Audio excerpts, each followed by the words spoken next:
ஆரி செல்வராஜ் வெறுமனே திரைப்பட இயக்குனர் மட்டும் அல்ல, அவர் மக்களுக்கு உதவி செய்கின்ற தன்னார்வலர். இன்னைக்கு எங்கெங்கெல்லாம் மக்கள் பாதிக்கப்படுறாங்களோ அங்கங்கெல்லாம் போயிட்டு உதவி செய்யறவன் தான் புரட்சியாளன். சும்மா 4 மீடியாவில் உட்காந்துக்கிட்டு வெங்காய கதையெல்லாம் பேசிட்டு உட்காந்துருக்க வெறும் வெங்காயமா?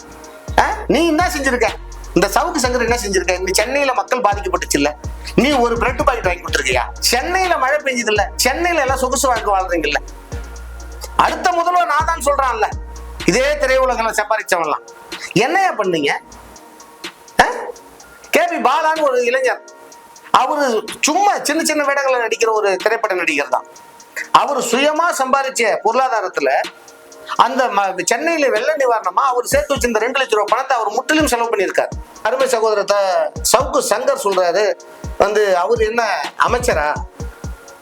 அவர் என்ன அந்த அளவுக்கு ஆளுமை செலுத்தக்கூடிய அளவுல அவர் என்ன இப்படி மாறி மாறி ஓட்டு போட்டு ஏமாந்து சாவத்துக்கு பதில் பாதிக்கப்பட்ட நம்ம நிக்கணும் எலெக்ஷன்ல. அரசியல நம்ம தலையிடணும், இல்ல அரசியல் நம்ம வாழ்க்கையில தலையிடும். விடுதலை களம் நேயர்களுக்கு வணக்கம். நாம் பல்வேறு ஆளுமைகளை சந்தித்து வருகிறோம். தற்போது நாம் சந்திக்க வந்திருக்கின்ற ஆளுமை விடுதலை சிறுத்தைகள் கட்சியுடைய வணிகரணி மாவட்ட தொகுப்பாளர் பாசா சுந்தர். தோழர் வணக்கம். வணக்கம் தோழர், இப்போ தென் மாவட்டங்கள்ல மிகப்பெரிய அளவுல வெள்ள பாதிப்பு ஏற்பட்டிருக்கு. அதுல நிறைய விமர்சனமும் ஆதரவும் இருக்கு. அது எப்படி விமர்சனமா இருக்கு அப்படின்னு சொல்லிட்டு நீங்க ஊடகங்களோட பார்த்துருக்கலாம். சவுக்கு சங்கர் என்ன சொல்றாருன்னா, இயக்குனர் மாரி செல்வராஜ் அவர் எதுக்காக அங்க போறாரு? சினிமா எடுக்கிறவர் சினிமா எடுக்கிற வேலையை மட்டும் தானே பார்க்கணும், எதுக்காக அவர் அங்க போய் நிக்கிறாரு அப்படின்ற மாதிரி ஒரு கேள்வி எழுப்புறாரு. அதை நீங்க எப்படி பாக்குறீங்க? விடுதலை களம் பார்த்து கொண்டிருக்கின்ற அனைத்து நேயர்களுக்கும் வணக்கம். இந்த ஆண்டு கடந்த சில மாதங்களாக இயற்கை பேரிடர்களில் மக்கள் சிக்கி தவித்துக் கொண்டிருப்பது நாம் யாவரும் உணர்வது. அந்த வகையில் பார்த்தீங்கன்னா, கடந்த 1 மாதங்களுக்கு முன்ன சென்னையில் பெரும் வெள்ளப்பெருக்கு ஏற்பட்டுச்சு. மக்கள் அன்றாட வாழ்வதற்கே பல்வேறு அவதிகளை பட்டுக்கொண்டு, சாப்பிட்றதுக்கு சோறு இல்லாமல், குடிக்க தண்ணி இல்லாமல், ஒரு கரண்ட் இல்லாமல் மக்கள் எந்த அளவுக்கு கஷ்டங்களை அனுபவிச்சாங்கன்னு சொல்லிட்டு பாதிக்கப்பட்ட மக்களுக்கு தான் வலிகளும் வேதனைகளும் புரியும். அதே போன்று அந்த சுவடுகள் மறைவதற்குள்ளே திரும்ப தென் மாவட்டங்கள்ல மிகப்பெரிய இயற்கை பேரிடர்கள் ஏற்பட்டுருச்சு. மக்களுடைய வாழ்வாதாரங்கள் முற்றிலும் சிதைக்கப்பட்டுருச்சு. இப்ப சென்னையில மழை பெஞ்சு பாதிக்கப்பட்டுச்சுன்னா அங்க மூலதன பொருட்கள் அழிக்கப்படாது. கம்பெனி லீவ் விட்டுருக்கலாம், அல்லது அன்றாடம் அலுவலர்களுக்கு போற வேலைகள் நின்றுக்கலாம். தென் மாவட்டங்களுங்கிறது விவசாயிகள் சார்ந்த பகுதிகள், விவசாயிகளை சார்ந்த பகுதிகள். இங்க மழை பெஞ்சு தண்ணி போச்சுன்னா அந்த நெல் செடிகள், அந்த விவசாய பொருட்கள் அனைத்தும் சேதமடைஞ்சிடும். அப்போ தமிழ்நாடு முழுக்கல்ல, இந்தியா முழுக்கவே மக்கள் உண்ணுவதற்கு உணவுகள் தயாரிப்பை செய்யக்கூடிய இடங்கள் தான் தென் மாவட்டங்கள். இந்த மாவட்டங்கள்ல மிகப்பெரிய வெள்ளப்பெருக்கு ஏற்பட்டிருக்கு. இந்த வெள்ளப்பெருக்கிற்கு தன்னார்வலர்கள், மக்கள் சேவகர்கள் உதவி செய்யறதுக்கு பல்வேறு அமைப்புகள், என்ஜிஓஸ்கள், இந்த மாதிரி அமைப்புகள்லாம் தன்னார்வமா போயிட்டு மக்களுக்கு உதவி செய்வதற்காக முன் போயிட்டு இருக்கிறாங்க. அந்த வகையில தான் இயக்குனர் மாரி செல்வராஜ் போறாரு. ஏன் அவர் இயக்குனர் கூட சொல்லிக்கிட்டு மாரி செல்வராஜ் போறாரு? மாரி செல்வராஜ் தென் மாவட்டங்களை சேர்ந்தவர். அவருடைய மாவட்டத்தில் தான் பாதிக்கப்பட்டிருக்குது.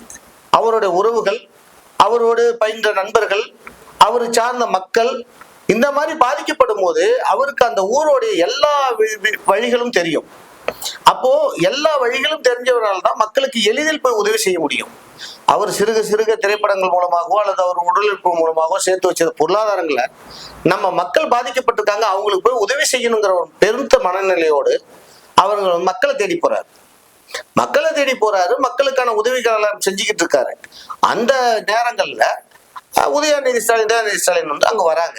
வரும்போது பாதிக்கப்பட்டவனுக்கு தான் வலிகளோட அருமை தெரியும் அப்படின்னு சொல்ற மாதிரி அவர் அமைச்சர் வராரு. அவர் மக்கள் பாதிக்கப்பட்ட வலிகளை அவர் எடுத்து சொல்றாரு.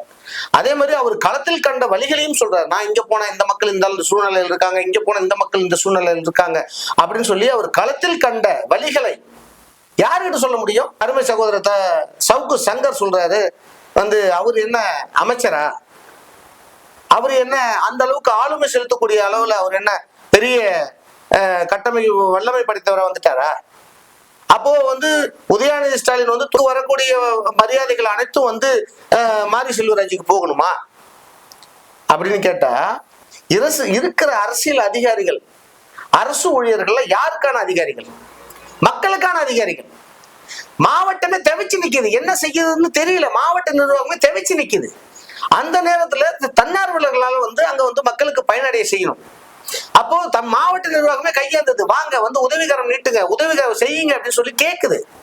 அந்த சூழ்நிலை சென்னையில இருந்து சொந்த கிராமத்துக்கு, சொந்த மாவட்டத்துக்கு, சொந்த மண்ணுக்கு உதவி செய்ய போன மாரி செல்வராஜ ஏன் நீங்க இந்த அளவுக்கு இரிட்டேட் பண்றீங்க? நீங்க என்ன பெரிய ஆளா அங்க உதவி செய்ய போறீங்க? ஐயா, திரைப்படத்துல எத்தனையோ கோடி கோடியா சம்பாதிச்சு சொகுசு வாழ்க்கை வாழ்ந்துட்டு இருக்கணும், என்னையா பண்றான்?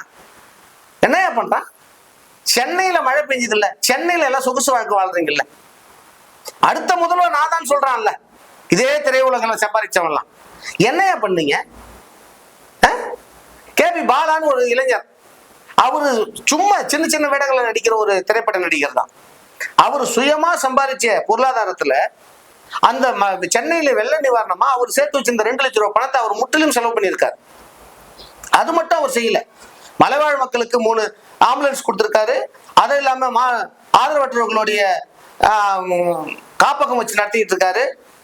அது போன்று அவர் சிறுக சேர்த்த முதலீடுகளை அவர் யாருக்காக சேர்த்து வைக்கல, மக்களுக்காக சேர்க்கிறார். அது மூலமா அவர் ஒரு சந்தோஷம் அடைகிறார். அது மூலமா பல மக்கள் பயனடைகிறாங்க. அறந்தாங்கி நிஷா தான் சொந்த பொண்ணு உடம்பு சரியில்லாம மருத்துவமனையில் இருக்கும்போது கூட தன்னை உயிர்த்து பிடித்த சென்னை வாழ் மக்களுக்காக நான் செய்யணும் அப்படின்னு சொல்லிட்டு அவங்க கையில் இருக்கிறத கொண்டாந்து கொடுத்தாங்க.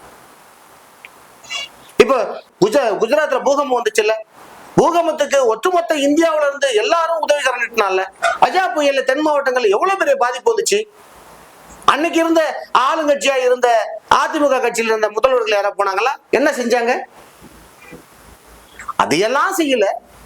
இவர் மாரி செல்வராஜ் களத்துல போய் நிற்கும் போது தன்னுடைய குறைகளையும் வலிகளையும் பகிர்ந்து கொள்வோம் தான் சராசரி மனுஷன். அவன் தான் மக்கள் களத்துல நிக்கிறான், அவன் தான் மக்கள் போராளி. அதை தவிர்த்து சும்மா ஒரு 4 செவத்துக்குள்ள ஒரு டிவியில் நின்றுட்டு சவுக்கு சங்கர், அந்த ரங்கராஜ் பாண்டே, என்னையா பேசுறீங்க? நீங்களா என்ன பேசுறீங்க சொல்லுங்க. ரங்கராஜ் பாண்டேன்னு சொல்ற போதுதான் இன்னொரு விஷயம் பேச வேண்டியது இருக்கு. முதல்வர் டெல்லி போயிட்டாரு, அவரோட ரெப்ரசன்டேட்டிவா கூடிய உதயநிதி ஸ்டாலின் அப்படின்னு சொல்லிட்டீங்க.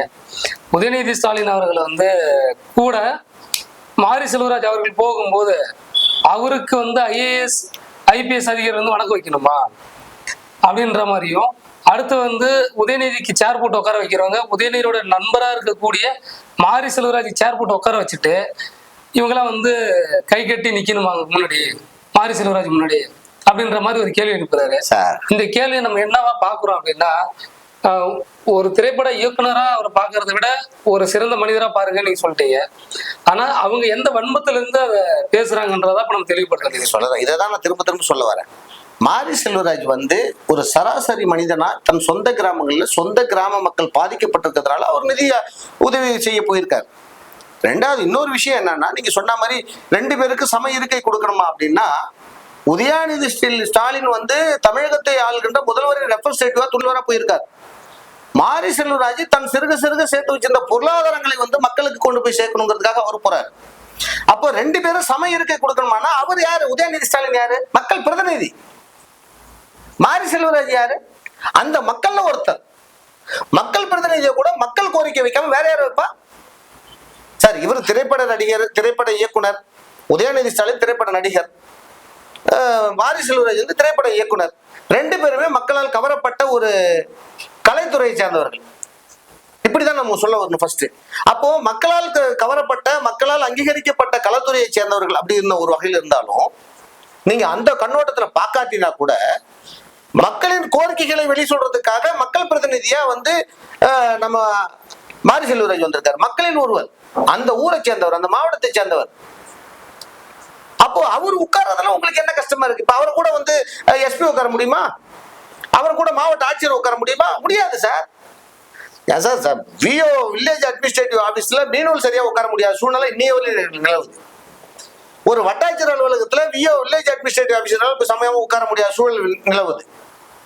அப்ப வட்டாட்சியரால கோட்டாட்சியர் அலுவலகத்திலயோ மாவட்ட ஆட்சியர் அலுவலகத்திலயும் சமமா உட்காரக்கூடிய சூழல்கள் நிலவுல நீயும். அப்படி இருக்கும்போது மக்களால் மட்டும்தான் எந்த அதிகாரி ஆனாலும் ஈக்குவல் சேர்ல உட்கார்ந்து பேச முடியும், எதிர் முனையில.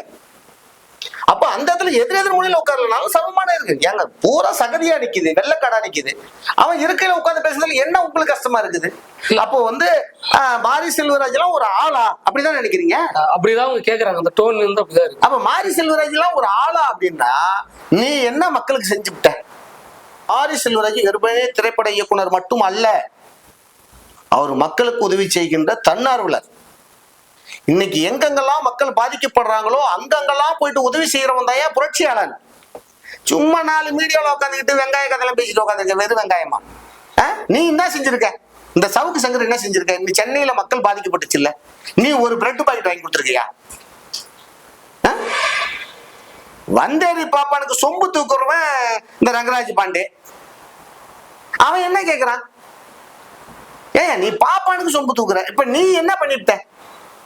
நீ வந்து பாதிக்கப்பட்ட மக்களுக்காக நான் சேர்த்து வச்சிருந்த பணத்துல இருந்து ஒரு 5 லட்சம் கொடுக்குறேன், 2 லட்சம், ஒரு 50,000 நிதி கொடுத்துருப்பியா? எதுவுமே செய்யாம வெறுமனே ஒரு டிவி கிடைக்குது, ஒரு வீடியோ கிடைக்குதுன்னா நீ பற்றி எதை வேணாலும் விமர்சனம், உங்களோட விளம்பரத்துக்காக, மீடியா விளம்பரத்துக்காக எதை வேணாலும் பேசுறீங்களா? தமிழ்நாடு தத்தளிச்சுட்டு இருக்குதுயா. சென்னை முதல் குமரி வரை வந்து தத்தளிச்சுட்டு நிக்குது சென்னை. தமிழ்நாடு தத்தளிக்கும் போது பாதிக்கப்பட்ட மக்களுக்கு என்ன செய்யணுங்கிறதா யோசிக்கணும். அதை விட்டுட்டு இவர் ஏன் போனார், அவர் ஏன் மாரி செல்வர் போனதுல உனக்கு என்ன வலிக்குது?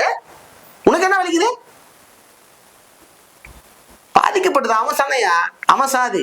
இப்ப உன்ன மாதிரி பேசினா கூட சாதியை கூட பேச வர, உழைப்பாளி வர்க்கம், பாட்டாளி வர்க்கம். அவன் சாதி மக்கள். சாதி மக்கள்லாம் நீ நினைக்கிற மாதிரி கீழ் சாதி மேல் சாதி இல்ல, அவன் உழைப்பாளியின் சாதி, பாதிக்கப்பட்ட மக்களுக்கான உழைக்கிறவன். மாரி செல்வராஜ் போனதுல உங்களுக்கு என்ன வண்டி எடுங்க? எது கேவுறீங்க நீங்க? இப்ப நாடாளுமன்ற வளாகத்துக்குள்ள வெடிகுண்டு வெடிச்சான, அதை பத்தி பேச முடியல உங்களால? பேச முடியல. அப்ப நாடாளுமன்ற வளாகம் வந்து எந்த அளவுக்கு பாதுகாப்பு குறைவா இருக்கு? ஒரு வண்ண வெடிகுண்டா கூட இருக்கட்டும், அதை எடுத்து போற அளவுக்கு எந்த அளவுக்கு பாதுகாப்பு குறையுமே இருக்கு. அப்ப அதை வலுப்படுத்துறதுக்கு நடுவண் அரசால முடியல. அதுக்கு யாரு தார்மீக பொறுப்பேற்றுக்கணும்? இந்தியாவை ஆட்சி ஆளக்கூடிய பிரதம மந்திரி அது வந்து தார்மீக பொறுப்பேற்றுக்கணும். உத்தரப்பிரதேச மாநிலத்துல 2 பெண்களை நிர்வாணப்படுத்தி நடைபாதைகள்லயே வந்து அந்த பெண் உறுப்புகள் எல்லாம் விரல விட்டு எவ்வளவு பெரிய அருவருக்கத்தக்க செயல்கள். அதுக்கெல்லாம் இந்த ரங்கராஜ் பாண்டே பேச முடியல, குரல் கொடுக்க முடியல. மழை வெள்ளத்துக்கு உதவி போனாரு மாரி செல்வராஜ், அவரை போயிட்டு கீச்சு வெட்டுற நீ? உங்க மேல ஒரு நல்ல மதிப்பு மரியாதை இருக்கு, சும்மா சொம்பு தூக்குற பேர்ல உங்க மரியாதையை குறைச்சிக்காதீங்க, சரியா? அவரு வந்து மக்களுக்கு உதவி செய்யக்கூடாது, அரசியல் பண்ண போல, ஓட்டுக்காக போல மாரி செல்வராஜ்.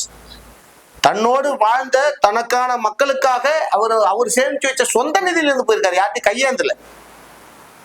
கையேந்தல, எந்த அரசியல் கட்சி சார்ந்து போகல, சுயமாய் தனி மனிதராய் போனார். அவரோடு சேர்ந்த சில அவருக்கு உதவி செய்யறதுக்காக சில பேர் அழிச்சு போனார். சரிங்களா? நீங்க இந்த பாப்பானுக்கு சொம்பு தூக்குற வேலை எல்லாம் எங்க மக்கள்கிட்ட எல்லாம் காட்டாதீங்க. நாங்கெல்லாம் வந்து உழைப்பாளி வர்க்கம், சரியா? சவுக்கு சங்கர் கேவரிய சென்னை மழையில வெள்ளத்துல மிதக்குச்ச, நீ என்ன பண்ணாங்க? என்ன பண்ண சொல்லு? இப்ப எத்தனையோ சினிமா திரைப்பட நடிகர்கள்லாம் வந்து நாதா முதல்வர் எல்லாம் என்ன பண்றீங்க சார்? எரியும் போது அணைக்கிறவன் தான் சார் சமமான மக்கள், சமகாலத்துல நிக்கிற மக்கள். எரிஞ்ச பிறகு இரங்கல் சொல்ற மக்கள் இல்ல, அவன் அரசியல்வாதி, ஓட்டுக்காக நிக்கிறவன். என்ன ஒரு ஆறுதல் சொல்லிட்டு அவனுக்கு ஏதாவது நிவாரண பொருட்கள் கொடுக்கறது வந்து அது அரசியலுக்காகவும் ஓட்டுக்காகவும். பாதிக்கப்படும் வெள்ளத்துல அடிச்சிட்டு போகும்போது தானும் நீதி போய் காப்பாத்துறான் பாரு, அவன் தான் களப்புறான். சும்மா மீடியா இருக்குன்னு மிஸ்டர் சவுக்கு சங்கர், ரங்கராஜ் பாண்டே போன்றவர்கள்லாம் சும்மா மீடியா இருக்குன்னு பேசிட்டு இருக்காங்க, சரியா? நன்றி, வணக்கம். வணக்கம்.